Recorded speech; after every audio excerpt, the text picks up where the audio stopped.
Welcome to This Explainer. Today, we're jumping straight into the essential minor surgical procedures that every family medicine practitioner needs to master. You know, there is really nothing quite as satisfying as a perfectly closed wound or a cleanly excised cyst. So whether you're prepping for the clinic or just brushing up on your foundational skills, we're going to walk through the critical techniques and materials you absolutely need to know.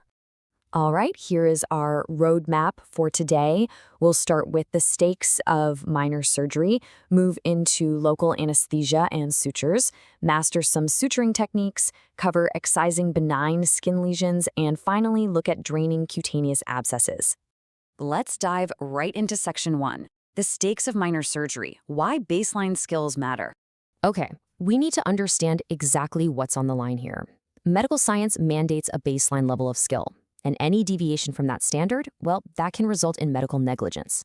This happens when an act of omission or commission by a physician ends up causing harm to the patient. And as you can imagine, that leads to some pretty severe legal penalties and a complete breakdown of trust. So how do we avoid those pitfalls? The absolute best defense is continuous learning and truly mastering these fundamental office-based surgeries.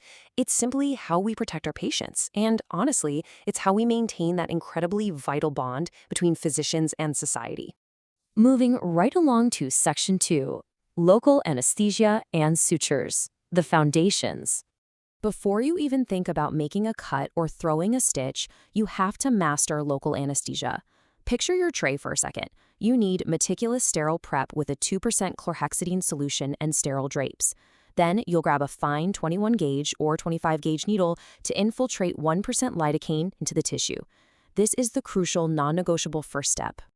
Now let's talk materials, because it's like choosing the right thread for a tailored suit. You've got absorbable sutures, things like plain gut, Vicryl, or PDS.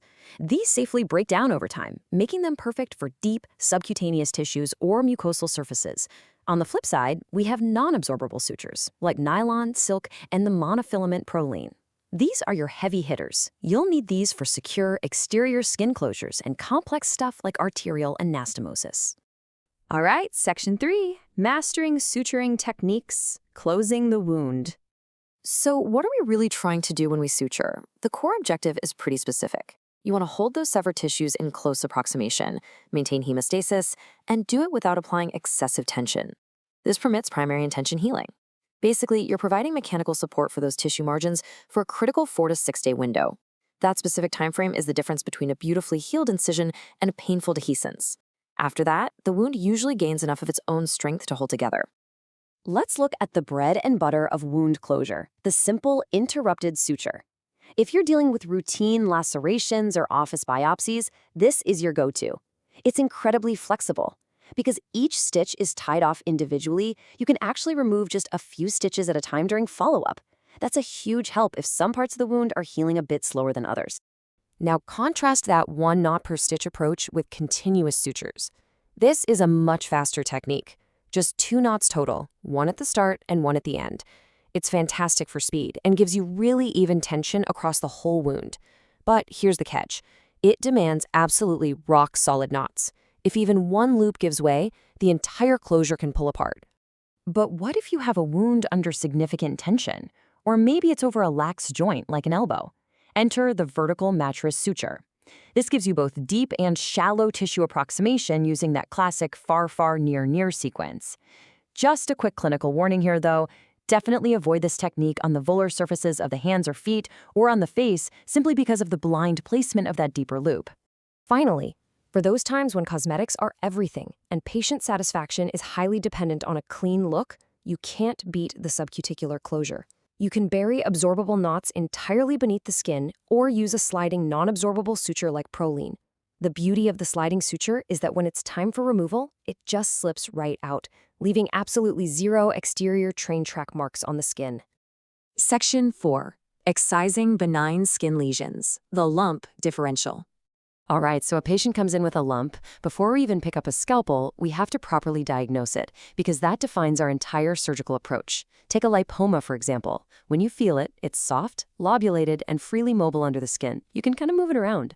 Sebaceous cysts are totally different. They are intradermal, they feel firm, spherical, and they are anchored directly to the skin.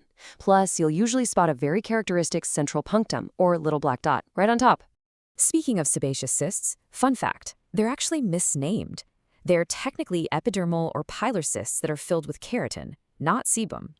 We see these all the time on the scalp, face, and trunk. The problem is they are highly susceptible to secondary infection, turning into hot red tender nodules.